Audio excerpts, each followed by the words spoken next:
Bonjour à tous, c'est Benoît de console.log. Aujourd'hui, nous allons parler de Any, Unknown et Never en TypeScript.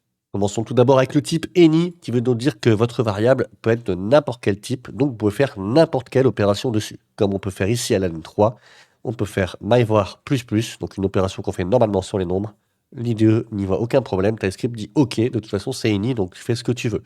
Ligne 4, on fait un point to uppercase comme on pourrait faire sur une string, pas de problème.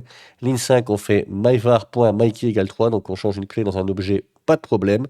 Ligne 6, on fait une opération comme on pourrait faire sur les tableaux, un map, aucun souci. Et ligne 7, une opération qu'on peut faire sur des dates, il n'y voit aucun inconvénient. Donc ce type, on l'évite en TypeScript car c'est très permissif, on peut faire ce qu'on veut et c'est pas ce qu'on veut en TypeScript. Le type unknown, quant à lui, veut dire qu'on ne connaît pas le type de la variable, unknown en anglais, inconnu, et donc il va falloir vérifier le type de cette variable avant de pouvoir faire une opération. Par exemple, à la ligne 3, je vais faire une opération plus, donc une opération qu'on fait sur les variables de type nombre. Donc il faut d'abord que je vérifie le type de ma variable. Donc je vais faire type of, hop là, il n'a pas voulu, myvar. Alors on vérifie que c'est égal à number. Non, on va faire une petite ternaire par exemple. Hop, on peut faire ça. Voilà, vous pouvez faire ça. Donc là, vous vérifiez que votre variable est bien du type number pour faire un myvar++. OK. Là, de la même manière, on peut vérifier que c'est de type string. Là, pour l'objet, il faudra vérifier que c'est un type d'objet, qu'il y ait bien une clé myKey et que la clé myKey soit bien de type number pour pouvoir faire l'opération, l'affecter à 3, etc., etc. Donc à chaque fois, vous devez vérifier le type de votre variable avant de pouvoir faire une opération dessus. Sinon, ça ne va pas fonctionner puisqu'on ne connaît pas avec unknown le type de la variable.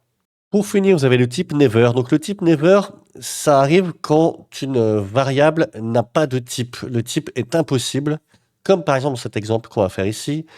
Regardez, j'ai créé un type never type 1 qui a une intersection entre les nombres et les strings. Donc, est-ce qu'il existe un type qui soit à la fois un nombre et à la fois une string? Non, ça n'existe pas. Donc, ça nous type la variable naturellement en never, automatiquement avec TypeScript. Ligne 2, c'est pareil. J'ai fait un type qui soit à la fois un booléen et nul. Ça n'existe pas, bien entendu. Vous avez un exemple concret ici avec cette petite fonction. Donc, dans cette fonction, on va créer un type user qui serait de type regular ou admin. Et ce type va être passé dans la fonction login. On va faire un switch sur user. Regardez, s'il est régular, on va dire true, tu peux te loguer. S'il est admin, on va dire true, tu peux te loguer. Et par défaut, une valeur qui va être non atteignable ici, elle va être de type never.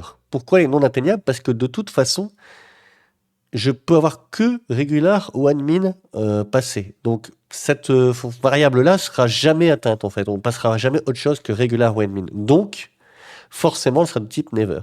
OK? Et donc là, on fera une erreur. Mais si par exemple, on devait rajouter ici un autre type, par exemple super admin, hop, imaginons qu'on rajoute ça, à ce moment-là, eh bien, ça va être typé super admin, forcément. Ça va nous dire, non, il ne peut pas être de type never parce que ton user, c'est forcément super admin. Parce que tu as déjà fait le cas pour regular, tu as déjà fait le cas pour admin, mais pour super admin, il n'y a pas de cas. Donc, bien sûr, pour faire ça, il va nous falloir mettre un nouveau cas super admin, et à ce moment-là, notre fonction est réparée et le type never est donc là. Voilà, en tout cas, j'espère que ce sera plus clair pour vous. Je vous dis à bientôt sur la chaîne. Ciao, bye.